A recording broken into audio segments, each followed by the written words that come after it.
अगर आपकी स्किन समय से पहले बहुत ज़्यादा लूज़ हो गई है और आप उसे टाइट करना चाहते हैं, या फिर आपकी स्किन पे बहुत ज़्यादा छोटे छोटे तिल के निशान हो गए हैं और आप चाहते हैं वो ख़त्म हो जाएं, तो आप आज ही इस फेस मास्क को एक बार मेरे कहने से ट्राई करें। तब आपको पता चलेगा कि कितना अच्छा वर्क आपके चेहरे पर करता है। ये मात्र 2 से 3 बार लगाने से ही आपकी स्किन की सारी प्रॉब्लम को ख़त्म कर देता है। ये मास्क कैसे मैंने बनाया है उसे मैं आपको बताने जा रही हूँ। उससे पहले आपसे रिक्वेस्ट करूँगी, चैनल पर नए हैं तो प्लीज़ चैनल को सब्सक्राइब कर दीजिए और वीडियो को लाइक कर दीजिए। ये वीडियो आपके लिए बहुत ज़्यादा यूज़फुल होने वाली है और यहाँ पर मैं नेचुरल इंग्रेडिएंट्स की सहायता से ही आपको सारी रेमेडीज़ बताती हूँ जो आपकी स्किन पर किसी भी तरह का कोई इफेक्ट नहीं डालती है, साइड इफेक्ट नहीं डालती हैं। तो यहाँ पर मैंने रेमेडी प्रिपेयर करने के लिए एक टमाटर लिया है, उसे अच्छे से चॉप कर लिया है। आप इसे रफली चॉप कर लें क्योंकि आप इसे ग्राइंड करना है। तो यहाँ पर मैंने मशीन में मिक्सर में डाल के इसे ग्राइंड कर लिया। इसको बहुत अच्छे से आप पीस लेंगे ताकि इसमें से ज़्यादा हम जूस निकाल सकें।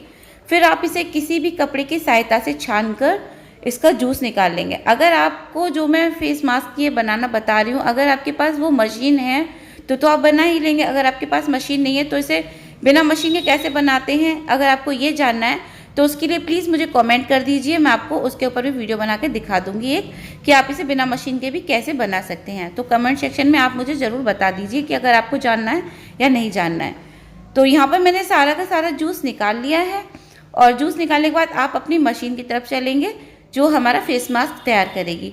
तो उस मशीन में पहले हमें 60 ml वाटर डालना है और उसके कुछ प्रोसेस हैं जो हमें फॉलो करने पड़ते हैं, रूल्स इस मशीन के। तो यहाँ पर मैंने वाटर फिल करने के बाद इसमें जो फंक्शन है उन्हें ऑन करना है कि किस तरह से ये वर्क करेगी। तो आपको पता ही होगा, अगर आपके पास ये मशीन होगी तो आप लोग जानते ही होंगे इसे किस तरह से हमें चलाना है। तो इसमें मैंने एक प्रोसेसिंग आती है वो हमें क्लिक करना है।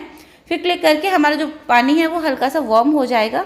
फिर आपको इसमें अपना नेक्स्ट स्टेप स्टार्ट करना है। पानी जब हल्का सा गर्म हो जाए उसके बाद आपको इसमें अपना 20 ml जो जूस है टमाटर का वो ऐड कर देना है। फिर उसके बाद आपको अपना सेकंड स्टेप स्टार्ट करना है, जो इसका रूल है कि आपको टमाटर वाला जो जूस वाला बटन है उसे प्रेस करना है ताकि जो टमाटर है वो भी उसमें मिक्स होना स्टार्ट हो जाए वाटर में। फिर इसमें थर्ड स्टेप में हमने एक ग्लूटेन की टैबलेट डाली है जो हमारे फेस मास्क को थिक बनाने में हेल्प करती है। तो यहाँ पे ग्लूटेन की टैबलेट भी पहुँच चुकी है और अब ये अपना प्रोसेस स्टार्ट कर दिया इस मशीन ने। इसमें मुश्किल से 2 से 3 मिनट लगते हैं इसे बनने में। फिर जब ये प्रोसेस पूरा ऑन हो जाता है तो इसमें बीप आ जाती है और फिर हमें उसी टाइम पर पता चल जाता है कि हमारा जो मास्क है वो रेडी है। तो लगभग मेरा मास्क अभी रेडी हो ही चुका है क्योंकि देखिए प्रोसेसिंग स्टार्ट हो गई, आप देख ही रहे हैं। और अब इसमें थोड़ी सी देर में बीप बच जाएगी। तो यहाँ पर अब बीप बच चुकी है और अब मैं यहाँ पर अपना मास्क जो है वो निकालूंगी।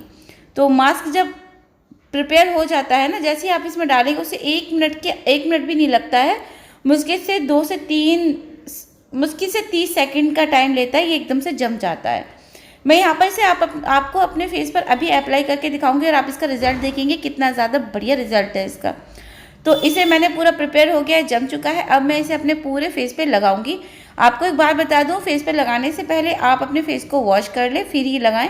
तो यहाँ पर मैंने अपने फेस पर से चिपका लिया है। ये ना जैसे हम अपने फेस पे लगाते हैं थोड़ा सा ना ये नीचे की तरफ सरकता है क्योंकि बहुत जेल फॉर्म होता है ना। तो इसके ऊपर मैंने एक और मास्क लगाया है जो टॉवल वाला मास्क आता है ना, जो हम पानी में भिगोकर या किसी भी लिक्विड में भिगोकर पूरी टॉवल बन जाती है, ये वो वाला है। तो मैंने इसे क्या किया था, जो हमारा टमाटर बचा हुआ था ना जूस, उसके अंदर से भिगोकर कर लिया था, तो इसे अप्लाई कर लिया था। फिर देखिए मैंने 5 मिनट बाद अपना फेस वॉश कर लिया। आप देखिए मेरे चेहरे पर कितना ग्लो है। तो आई होप आपको आज की वीडियो पसंद आई होगी। पसंद आए चैनल को सब्सक्राइब करें, वीडियो को लाइक करें। Thanks for watching.